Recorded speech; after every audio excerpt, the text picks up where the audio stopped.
Hi everyone, welcome to the Big Lady of the Small House channel. And in today's video I'm gonna split up and plant the local hybrid that I bought about 2 weeks ago. I had to keep it like this for a while because I was treating it with the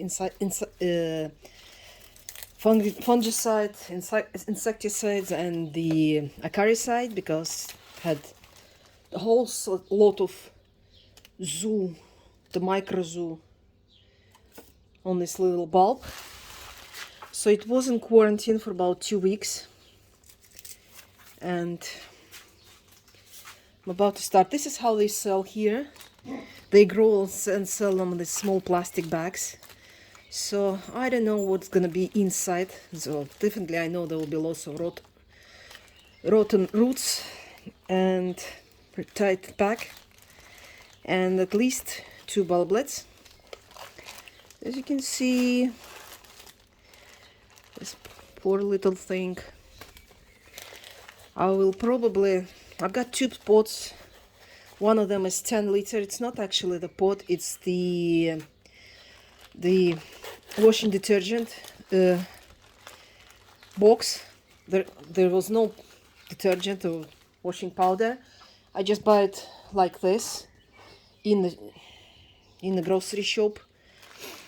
Just for people who like to buy big loads and not to keep it in the pots. So this is a container for the washing powder, and it's 10 liters. At the same time, I've got probably one of the bulblets will go here.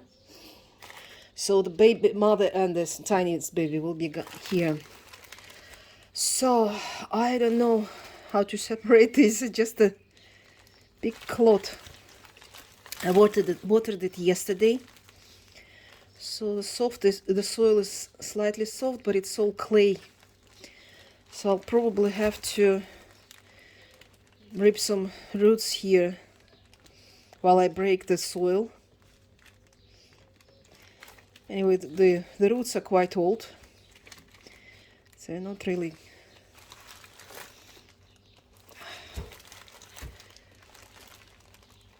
Look at that, the fresh roots. So the bulb must be really healthy. That's staying in such a small space in this clay. I don't know the funniest thing, but I've noticed that you buy them in such dreadful conditions and you place them in the nice pots, and look, there's no roots inside. All the roots were out looking for space, searching for freedom. Stop swinging. Oh, this one is gone, so it's good. I guess it will grow the leaves pretty fast once it gets to the proper soil. I will add a bit of this soil because it's got some of its own pheromones and phyton seeds. You know, I keep the theory. I prefer the theory that every creature on earth creates the surroundings around it according to its taste, just like the humans design the house what they like. So the plants, they create the set of pheromones and phyton seeds, and this really helps when you replant. This is obviously not for the bulbs that you buy in the shop with no roots, no anything.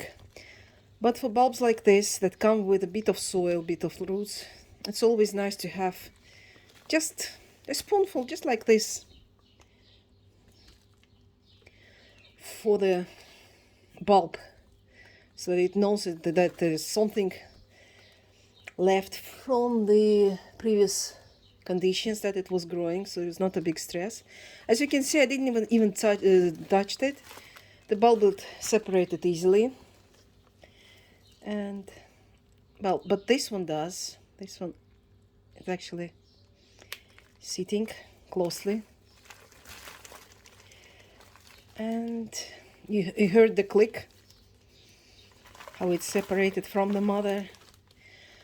But generally, yes, the bulb is healthy because I treated it with everything possible, so I could happily introduce it to my greenhouse. Of course, it will stay another couple of months outside in the isolation, the quarantine box, the quarantine side of the garden, and just to make sure there's nothing left inside. And as you can see, got nice roots, nice and healthy roots. I will have to remove the scales because I don't like, I usually prefer to have the clean bulb so I can see what's happening underneath, if I can catch the red blotch starting. And it's a good way to control it.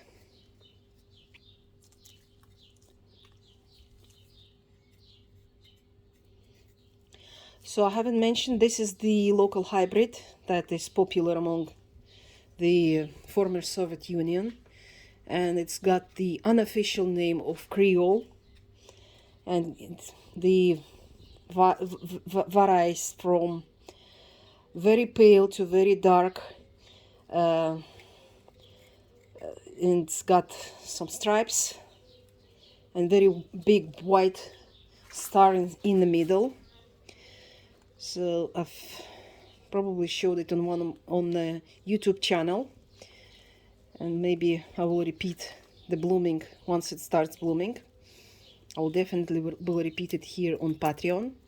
There will be some videos on Patreon that will not repeat on YouTube, but there are some that I will definitely will try to repeat, but that would be something like 6 months after publishing them on Patreon.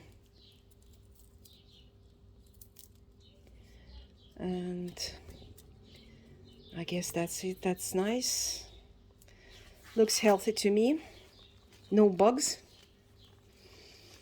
And I will remove the stem.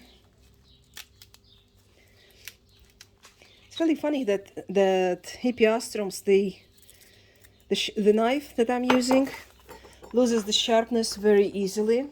You know, you can cut the meat, and maybe I do sharpening like every once a week, and I have a raw-fed dog, and that's at least 1.5 kilo of meat, raw meat chopped every day.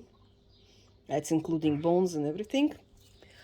And I don't sharpen my knife just as often as I do with these hippeastrum sets. You know, I just sharpen the knife, and it's already. So this is the fungicide. It's called Maxime from Syngenta. I'm just doing it right now just because I need to make the space for the bulb. And remember, the beat of Home Sweet Home. Now I place the roots, and I cover the soil around the roots. The soil itself, the mud itself, is slightly, it's not wet, it's not dry, it's somewhere in between. I'll use it from here, borrow some soil from here, because I expect I will be chopping the roots from here. And so this is the bulblet of Creole, and it's quite bright one. And I need to check the baby. I want to do the babies first, and then I'll do the big one, because probably I'll need to chop the basil plate. And if that happens, I will do another video, so you can have everything separate. It's easy to see instead of watching thousands of videos of everything exactly the same, and just to get to the point of cutting the basil plate. Now this is one healthy bulblet. I will keep it on the side.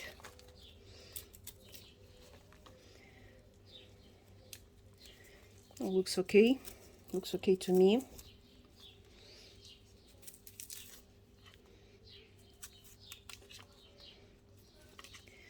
I clean it. I remove the old scales till I get them to the nice, solid, juicy one. So if you see kind of papery, squashed, just remove it, because it's not going to bring any good for the bulb, but it's a source of the potential infection, and sometimes you get the mites hiding behind them. So it's nice to have everything under control.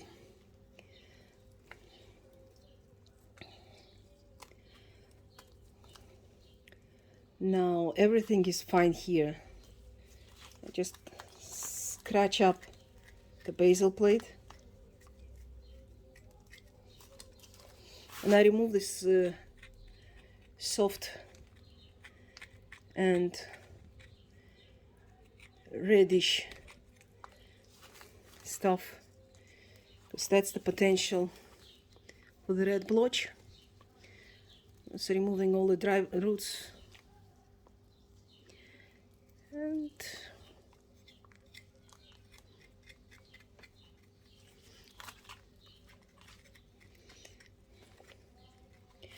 as of the fungicide, you can use any available in your country. This doesn't have to be Maxim. Use any available in your country, but just make sure that you don't bathe the bulb in it, because the bulb doesn't like soaking. So when I see the advices of soaking bulb in bleach, even if you soak it in bleach, it still would cause the red blotch inside. So the bulb doesn't really like. In nature it's okay. It breeds with seeds, it breeds with offsets, and if one bulb gets soaked during the rain season, doesn't matter, there's another 100 to provide the offsprings. But since we are collecting and we are growing rare bulbs, or we don't have space, and we have like only 2-3 bulbs on our window left, and you don't really want to lose them, that's why I always clean the throat. That's why I always plant the bulb above the soil, so that I can control the neck, so the neck doesn't get into water, the bulb neck, the throat, as we call it sometimes. Just a little bit over here, just a touch. And again, I use a fungicide, just a tiny drop.